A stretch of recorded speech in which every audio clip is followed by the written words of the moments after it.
अति सुंदर होता है मन अति सुंदर। राध्या, तुम्हारी आंखें हैं बटन, हाँ? जब देखो टकरा जाती हो। देख के तो खुद भी चल सकते थे ना। क्या कुछ कहा तुमने? नहीं नहीं, हमने कुछ नहीं कहा।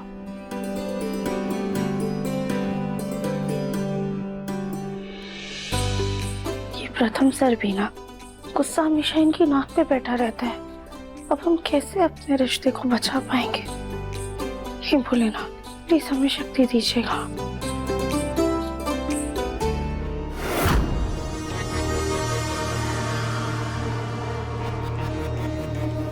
जैसे डोर से पतंग खींची चली आती है, वैसे ही राध्या कैसे ना कैसे प्रथम को अपनी तरफ खींची लेती है। लेकिन मुझे इन दोनों की डोर तोड़नी होगी।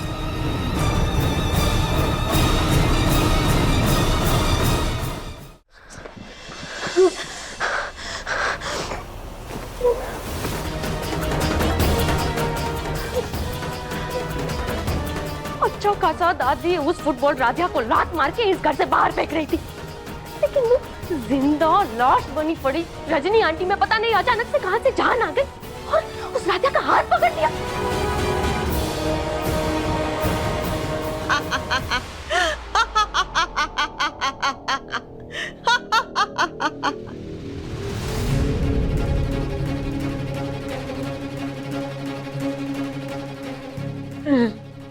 रजनी आंटी, आपको होश आ गया? हाँ, होश आ गया तभी तो तुम्हारे सामने खड़ी हूँ। लेकिन ये क्या, खुश होने की बजाय तुम डर क्यों रही हो? ये तुम्हारे चेहरे पे 12 क्यों बजे हैं?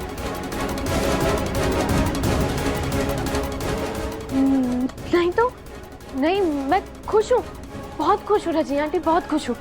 झूठ। हम जानते हैं कि हमारी इस हालत की जिम्मेदार तुम हो। तुम राध्या और प्रथम को अलग करना चाहती हो ना, लेकिन जब तक हम जिंदा हैं, हम ये कभी नहीं होने देंगे।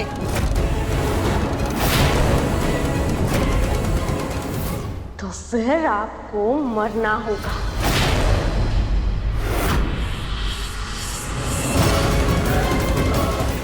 निहारिका, निहारिका छोड़ो, छोड़ो हमें निहारिका, निहारिका छोड़ो हमें। निहारिका छोड़ो, निहारिका, निहारिका, ये क्या कर रही हो तुम?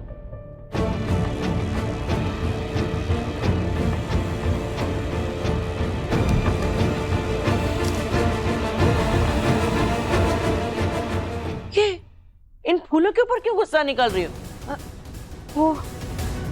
वो दादी, मुझे ना राध्या पे गुस्सा आ रहा था। देखिए ना, उस राध्या की वजह से आज आपके हंसते खेलते परिवार का क्या हाल हो गया, रजनी आंटी का क्या हाल हो गया। ये बात तो सच है। दरअसल ना गुस्सा तो हमें भी बहुत आ रहा है, लेकिन क्या करें, अपने बेटे और पोते के सामने झुकना पड़ रहा है।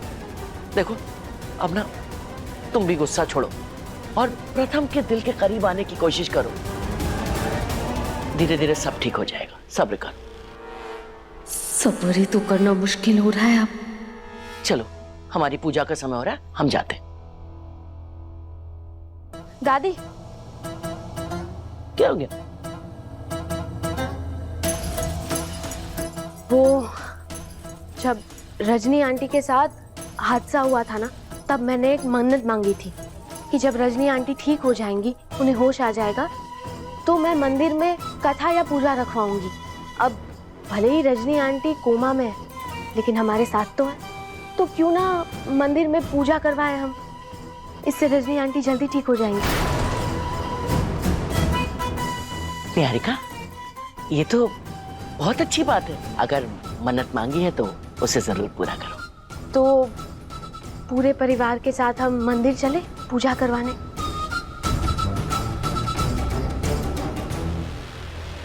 लेकिन माँ, रजनी जी को हम ऐसे कैसे अकेले छोड़कर जा सकते हैं?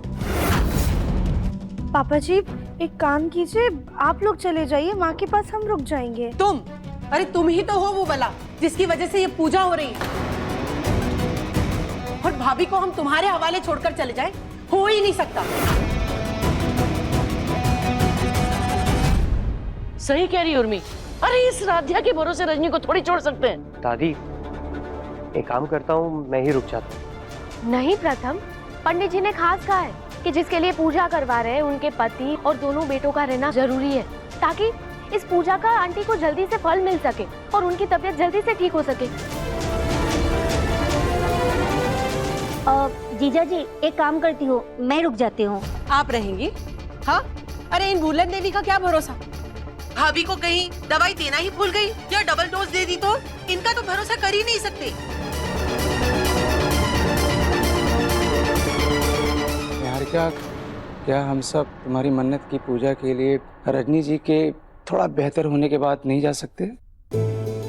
अंकल, मुझे पंडित जी ने खास कहा था कि ये पूजा जितनी जल्दी होगी उतनी ही जल्दी बीमार इंसान को इसका फल मिलेगा, और मैं चाहती हूँ कि रजनी आंटी जल्द से जल्द ठीक हो जाए।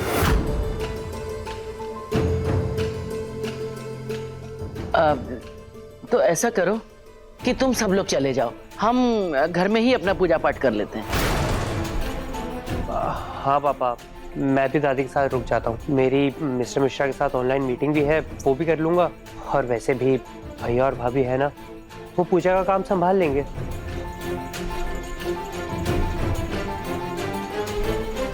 पर प्रथम, मेरी मीटिंग का नोटिफिकेशन आ गया, मैं चलता हूँ। मिस्टर अग्रवाल के साथ मीटिंग है।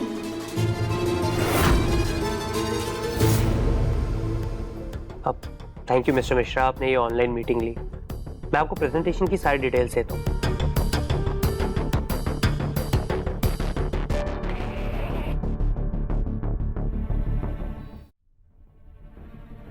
अरे ये सुनो एकता, माता की चुनरी उनरी वो सब रख दी है ना? अरे वो तो रखना ही भूल गई, मैं अभी लेकर आती हूँ। और वो नारियल अगरबत्ती सब रखा है कि नहीं? वो तो मैंने रखे ही नहीं। और आपसे उम्मीद भी क्या की जा सकती है। और एकता, इनके साथ ज्यादा मत रहा करो, वरना तुम भी जल्दी ही दूसरी भूलन देवी बन जाओगी। दादी देखिए ना, आपके बिना कुछ सही नहीं हो रहा है। आप चलिए ना हमारे साथ, वरना कहीं पूजा में भी कोई गड़बड़ ना हो जाए। और वैसे भी मन्नत की पूजा में घर के बड़ों का रहना जरूरी होता है। हाँ माँ, निहारिका बिल्कुल सही कह रही है। रजनी जी की पूजा में मैं किसी भी तरह की कोई गड़बड़ी नहीं चाहता हूँ। अरे राध्या, अच्छा हुआ तुम ये सब ले आए, वरना मैं तो लाना भूल ही गई थी।